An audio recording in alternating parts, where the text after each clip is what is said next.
Good evening. I'm going to talk about happiness tonight in a little different vein. I didn't bring my guitar with me. I have no slides, and I have nothing prepared. So we're just going to sort of talk a little bit about happiness. Actually, I'd like to start on a note which is not very happy, because I think that life actually is sad. You know, life is really full of a lot of suffering, and we all know that. I don't think there's a person in this room who doesn't have suffering either now or at some point in their lives. And my life started that way very much. When I was 11, I had an abscess in my brain and I nearly died. And the doctors told my parents, this kid's probably going to die.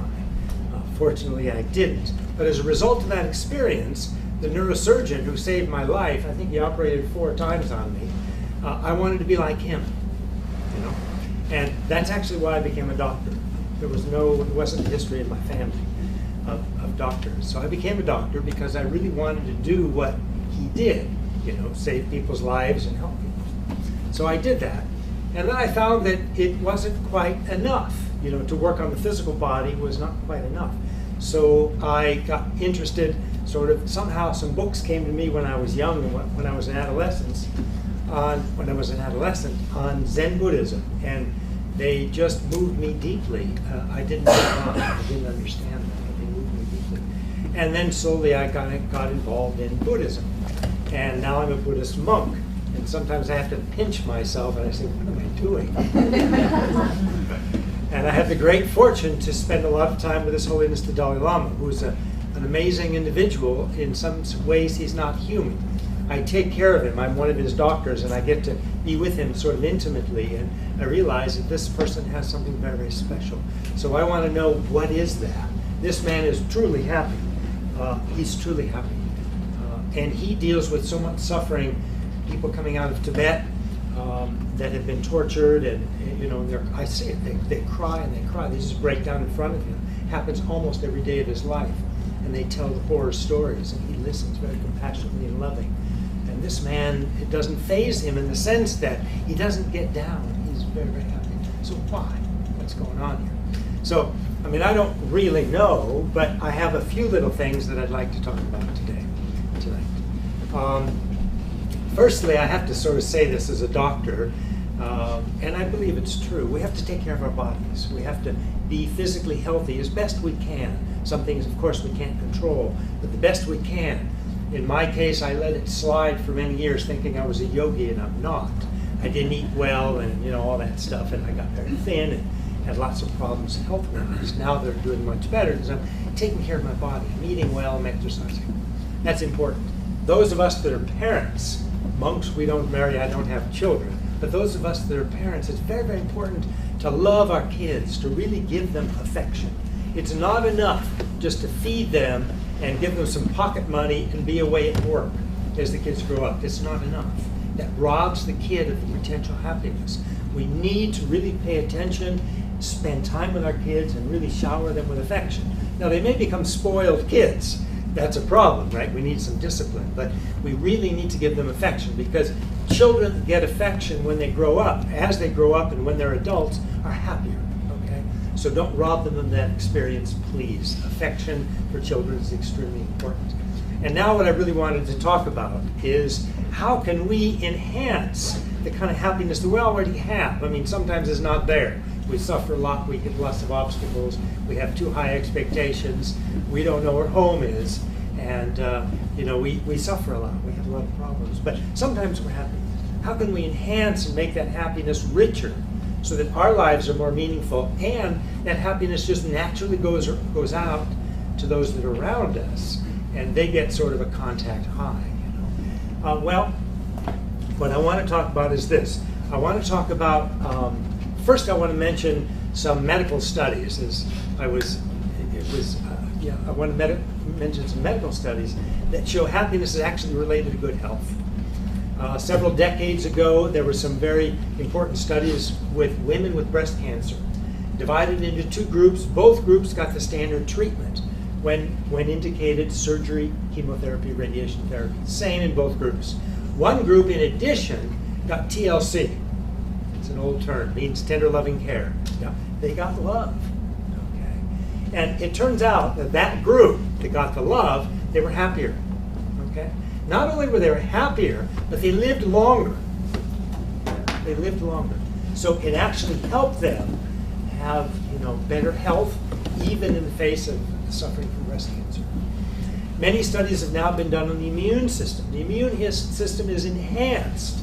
It's better, it's stronger when we're happy. When we're not happy, the immune system plunges. So what does the immune system do? It helps us fight infection, number one. Number two, there's a surveillance thing that goes on every day, every moment of our lives that is looking for cancer cells in our blood. And we make them all the time. Most of the time, they never really congeal, grow and become really a cancer problem for us because of our immune system surveillance. Well, if the immune system is enhanced through happiness, it makes sense. We don't know this yet. Studies are going on. We don't know it for sure. But it makes sense that cancer will be decreased. Okay? If the immune system is strengthened through happiness. So happiness is a good thing. I think most people would agree with that.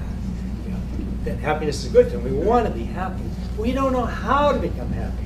Generally, the things we look for don't bring us to happiness. All the different choices that we heard about tonight, just makes us more confused. Higher expectations, and then we're always going to be let down, or at best, we'll meet that high expectation, but not surpass it. So how do we then find happiness? I don't know. How we find happiness. But there is one avenue that might, bring something that's kind of lovely in our lives, and that's warm heart. Warm heart. Everybody in this room knows when you've opened your heart, you've done something for somebody else that they've appreciated, you feel good. You feel happy. It's almost too simple, but I think it's really true. So how can we open our hearts more and become more happy? Well, I want to give one little approach that is kind of fun. And that is you can divide all the world, the people and the animals, into three groups. Okay? First group are those that we feel really close to, those that we love, we care for. Usually those others care for us. Maybe family, maybe a spouse, a child, a parent, a good friend, a teacher, something like that. Now, the second group are those that are sort of neutral. We don't know. Like I've met a few of you tonight. We had a lovely dinner earlier. It was a delicious dinner, and we had wonderful conversation. So I know a few of you, but most of you I don't know. We've not met before. I don't know your names. I don't know anything about your whole story, your whole life. I don't know. So that second group is kind of neutral. We don't know. People we don't know. Animals we don't know. Third group are those that in Japan they say they're rubbing your nose. And my nose is big, so it's easy to get rubbed. We say in your face, or pushes your buttons. People we don't like, people we're not comfortable with, people that if we had the option, we sort of walk the other way and go around, and try to, I don't want to look at them. Hope they don't see me. Okay, so that's the third group. So, how do we become happy by looking at people and animals in these three groups? Well, what we're talking about here now is how do we see kindness in others? Okay? How do we see kindness in others? Well, in that first group, it's kind of easy because we usually see that first group of people as kind. That's why we love them, right? Because they're kind to us. They're nice to us. So that's not too difficult to see. But then the second group, we don't know. We say, well, they're not kind to me. What are you talking about? So if we kind of shift a little bit our attitude and reframe our thinking, a little bit of a paradigm shift in terms of our attitude and our thinking, we can approach it slightly differently, and we can have a slightly different flavor of this group of so-called neutral, people we don't know, animals we don't know. What we can do is we can shift our thinking this way. Everything that we, depend on every day comes from somewhere. For example, I was, earlier today, I had a cup of tea. I live in India, so tea has become a part of my life. I have no choice. So I had a cup of tea earlier. Now, if I just think, normally I don't think about it. I just take the tea. Does it taste good? Good, I'll have more. If it doesn't taste good, I'm finished. Okay? And that's one way to approach it. But if I start to think, where does tea come from? Well, earlier today someone made me a cup of tea and they handed it to me. So that person was being very kind. I didn't know that person. Okay. Well, where did that person get the tea from? Well, she went into the shelf or something and got a tea bag and boiled some water. Well, where did the tea bag come from? You start tracing it back, and you go back to fields, tea plantations, maybe in India, maybe in China, somewhere, where people had to till the land. Lots of insects, worms lost their lives in that process. Then they had to put fertilizer, they had to water it, they had to plant the seeds to get these plants of tea. Then they had to harvest the tea. I've seen it near Dharamsala. They harvest it. They're bent over like this all day, and they got big baskets on their backs, usually women, and they're plucking one leaf, and throw it in all day, for days to harvest this tea. Then it has to be somehow, it has to be processed. It has to be dried, and then processed, and then packaged, and then transported.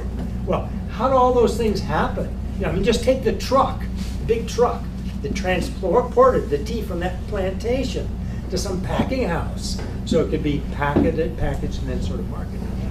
Just take that truck. Well, I like to use in Japan the example of a Mitsubishi truck. Right? Came from Mitsubishi factory, right? Mitsubishi factory is huge. How many people work in Mitsubishi factory? Thousands, right? They all have families, okay? So right away, just drinking one cup of tea, I'm so dependent on so many others that I don't know for one cup of tea. Now, I eat more or drink more than one cup of tea a day. I have 3 meals a day.